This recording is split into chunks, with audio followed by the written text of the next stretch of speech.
नमस्कार, times of Swaraj में आप सबों का स्वागत है और मैं हूं संतोष सिंह। और आज हम टाइम्स ऑफ स्वराज में चर्चा करने जा रहे हैं नॉर्थ ईस्ट एक्सप्रेस की जो दुर्घटना हुई है उसको लेकर किस तरीके की नैरेटिव सेट करने की कोशिश हो रही है।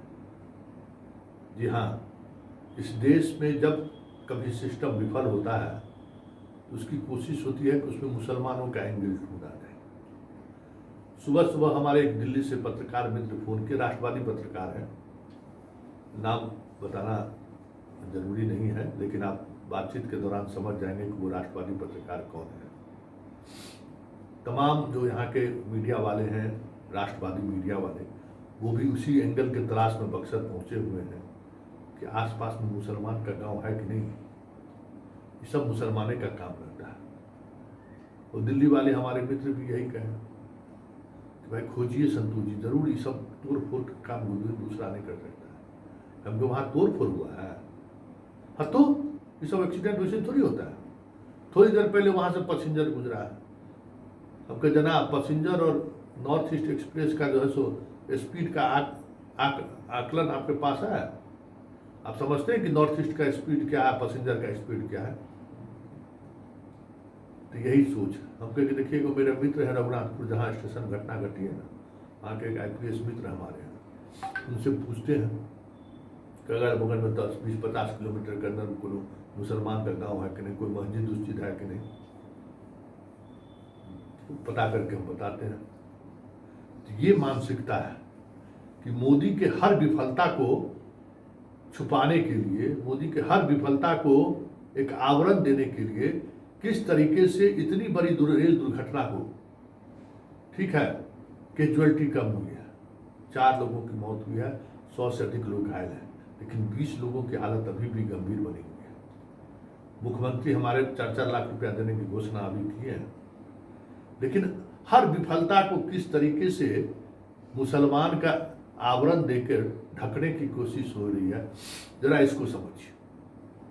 याद होगा बालासोर में, उड़ीसा में भी घटना घटी, ड्रोन से यूट्यूब पर जारी किया गया, सोशल मीडिया पर जारी किया है कि देखिए यही मस्जिद है, और इसी मस्जिद से साजिश रची गई थी ट्रेन को दूसरे ट्रैक पर ले जाने के लिए। क्या हुआ, CBI जांच हुई, क्या क्या हुआ है। एक वहाँ बेचारा मुसलमान रेलकर्मी था, उसके बारे में क्या क्या नहीं चलाया गया, लेकिन कोई ये चलाने को तैयार नहीं है कि हमारी पटरी का क्या स्थिति है, किस तरीके से पटरी जवाब दे रहा है, उसके रखरखाव पर जो खर्च होना चाहिए उस पर सरकार पिछले 10 वर्षों के दौरान क्या की है, कोई इस पर रिपोर्टिंग करने को तैयार नहीं। किस तरीके की रेलवे की एक एक संपत्ति बेची जा रही है औने पौने दाम पर, कोई चर्चा करने को तैयार नहीं, क्योंकि मोदी है तो मुमकिन है।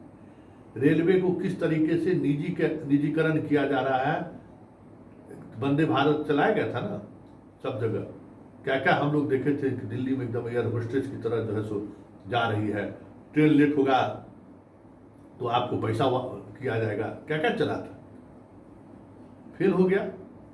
अब एगो वंदे भारत चला शुरू किया। पटना रांची का हाल ये है कि जनशताब्दी टिकट 300, 400, 500 रुपया है, तो उनका टिकट 1000 रुपया है। चलिए यार, और लेकिन पब्लिक खुश है कि बाप रे बाप मोदी जी हैं तो मुमकिन है। देखिए कितना बुलेट ट्रेन दे दिया है, क्या बैठने में आनंद आ रहा है। एगो बैठने नहीं जाता है, मार करता है कि किसी तरह से सबसे पहले, जितना ही राष्ट्रवादी है, सबसे पहले टिकट हमको मिल जाए जनशताब्दी में, उसमें कोई टिकट नहीं कटाता। लेकिन चर्चा करें, बाप मोदी जी जो है वंदे मातरम का जैसे 3 ईयर मतलब बॉगी आ रहा है लंबी दूरी के लिए, उसको अभी से चला रहा है कि क्या किस तरीके का सूट है, किस तरीके से बैठने की व्यवस्था है, कैसा सीट है। जाइए राजधानी का क्या हाल कर दिया इसने, जाकर देखिए, आप सो नहीं सकते हैं ठीक से।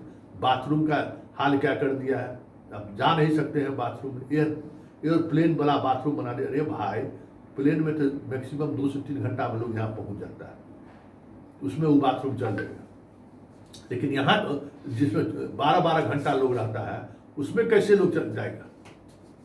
बहुत तरह का सवाल है।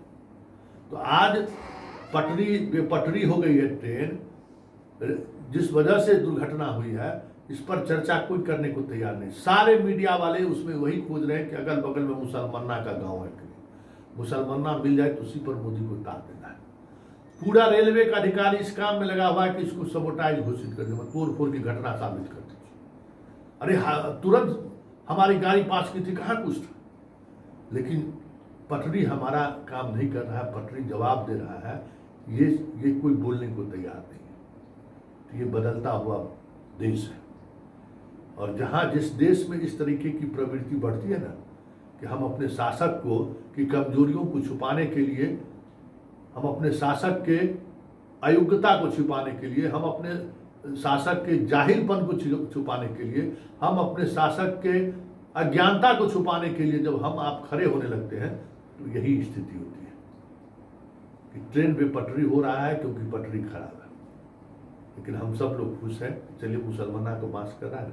यही प्रवृत्ति इजराइल में भी था, जो नतू हो ना, उसका भी यही प्रवृत्ति है।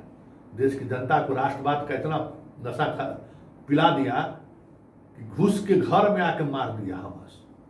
बताइए, घर में घुस के हजारों इजरायली को मार दिया। आज तक कभी इस तरह की घटना इजराइल में नहीं घटी थी।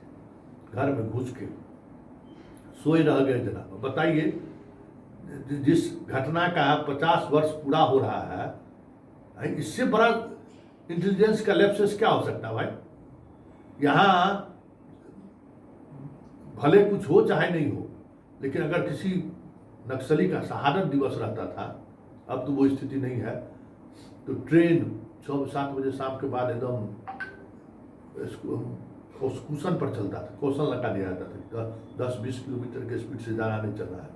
पूरा रेल, पूरा प्रशासन अलर्ट रहता था। बताइए कि 50वां सालगिरह उसका है, उस युद्ध का, अब पूरा इजराइल सोया हुआ। काहे सोया हुआ है कि इजराइल के शासक को इस बात को लेकर चिंता है ही नहीं कि जनता हमसे सवाल करेगी। जनता को हम भांग खिला दिए हैं, जनता मस्त। यही हाल बिहार और देश का है कि भाई जो समस्या है उस पर चर्चा नहीं होनी चाहिए। हाँ, हमारे जो प्रधानमंत्री हैं उनके इमेज पर दाग नहीं पड़ना चाहिए, उनका इमेज बेदाग रहना चाहिए, और इसके लिए हमें जो कुछ भी करना होगा हम करेंगे। 12 साल की घटना तो आपको याद होगा ना, 12 साल की घटना याद होगी, किस तरीके से मुस्लिम एंगल ढूंढने के काम मीडिया, एक खास तरीके का ट्विटर हैंडल पर काम करने वाले लोग जिसको मोदी जी फॉलो करते हैं, सब लोग लग गए थे। सुबह से यहाँ नॉर्थ ईस्ट के बक्सर में भी लोग लगे हुए हैं कि कैसे इसको साबित किया जाए। बताइए कि 7-7 बोगी उलट गया। ये तो ईश्वर की कृपा है ना कि कम लोगों की कैजुअलिटी हुई है, या दूसरे ट्रैक पर कोई ट्रेन नहीं आ रहा था। ये तो भगवान की कृपा है, ईश्वर की कृपा से बच गए। लेकिन जितनी बड़ी दुर्घटनाएं हुई है, कितना बड़ा कैजुअलिटी होता है। और बिहार जैसे राज्यों में स्वास्थ्य का क्या इंफ्रास्ट्रक्चर है, कहने की बात है।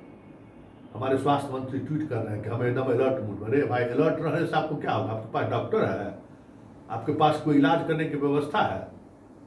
तो जितना घायल है उसका इलाज ठीक से नहीं हो रहा है। पीएमसीएच में 25 बेड रिजर्व है, फलाने। कोई बनारस से इधर नहीं, मतलब बक्सर से पटना की तरफ नहीं आया, सब बनारस भागा है। जो घायल है वो बनारस की तरफ भाग रहा है कि बिहार में जाने से कोई फायदा नहीं है। निजी नर्सिंग होम का भी वही हाल है, सरकारी की तो बात ही छोड़ दीजिए। ये है, लेकिन इस पर भी एक वर्ग चर्चा नहीं करेगा कि तेजस्वी का इमेज को हमको बचाना। हालांकि वो वर्ग बहुत कमजोर है, उसमें वो ताकत नहीं है जो ताकत मोदी के समर्थकों में है।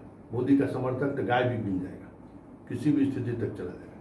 तो ये जो दुर्घटना हुई है, ये दुर्घटना संकेत है कि इस वर्ष 2023 में देखिए ये कितनी घटनाएं घटी हैं और किस तरीके से घटनाएं घट रही हैं कि एक स्पीड का लेवल है, उस लेवल पर जैसे ही ट्रेन रफ्तार पकड़ती है, ट्रेन बेपटरी हो जाना है। सारे ट्रेन का जो हाल है, मतलब समझ जाइए कि रेलवे अधिकारियों से बात करिए तो वो बताएंगे कि क्या स्थिति है। कोई भी पटरी दुरुस्त नहीं है, और पटरी दुरुस्त करने को लेकर जो योजनाएं बनाई गई थी, सारी योजनाएं ठंडे बस्ते में डाल दिया गया, क्योंकि अब रेल कोई मंत्रालय रहा ही नहीं, न रेल का अपना कुछ है ही नहीं। रेल तो सब कुछ बर्बादी को कगार पर देंगे, बस हमको बेचना है, जितना जल्दी हो सके रेल भी कोई हमसे ले ले, इस जिम्मेवारी से भी हम मुक्त हो जाएं, 100% बेच दो। मतलब BSNL का हाल यही किया था ना कि सारी इक्विपमेंट मशीनरी मेरा, अब प्राइवेट को हम दिए जा रहे हैं। और आज ये है कि हमारा एक एक एक्सचेंज बंद हो रहा है, क्योंकि हम सिर्फ प्रोवाइडर नहीं रह पाए, हमारा अपना सब कुछ खत्म हो गया, सब कुछ प्राइवेट को दे दिए। तो यही हाल रेलवे का होने वाला है। पटरी दे दिए, स्टेशन दे दिए, ट्रेन दे दिए, अच्छे अच्छे जो ट्रेन चल रहा है सब दे रहे हैं प्राइवेट को, तो फिर क्या होगा? यही हादसा होगा ना। तो ये इस हादसा में आप ढूंढिए मुसलमान कहाँ है, इस हादसा में ढूंढिए कि किस मस्जिद से ये प्लानिंग बनी थी उड़ाने का, ढूंढिए कि इसमें हमास एंगल कहाँ है। ऐसा तो नहीं कि इजराइल का समर्थन प्रधानमंत्री ने किया, इस कारण से इस ट्रेन की दुर्घटना करा दी गई। ढूंढिए इस सारा एंगल, ढूंढते रहिए और इसी के सहारे इस देश को विश्व गुरु बनाइए कि हमें बस इसी हिंदू मुसलमान के सहारे अपने आप को संतुष्ट रखना है और ढूंढते रहना। ढूंढिए ढूंढिए ढूंढिए, हम भी कोशिश कर रहे हैं कि कोई एंगल मिल जाए, रघुनाथपुर के 40 किलोमीटर के एरिया में भी कोई मस्जिद मिल जाए तो हम ड्रोन लेके तैयार हैं, चल दिए हैं ड्रोन लेके, दिखाएंगे देखिए यही सी मस्जिद से जो है तोड़ फोड़ की साजिश रची गई थी। और ISIS जो है उसका साठगांठ इस इलाके के मुसलमानों से है, और वो मुसलमान बड़ी साजिश रचा था ट्रेन को उड़ाने का, लेकिन संयोग से ट्रेन उड़ा नहीं, पटरी ही उड़ के रह गया। ये सब खबर आप प्लांट होना शुरू होगा, देखते रहिए टाइम्स ऑफ स्वराज।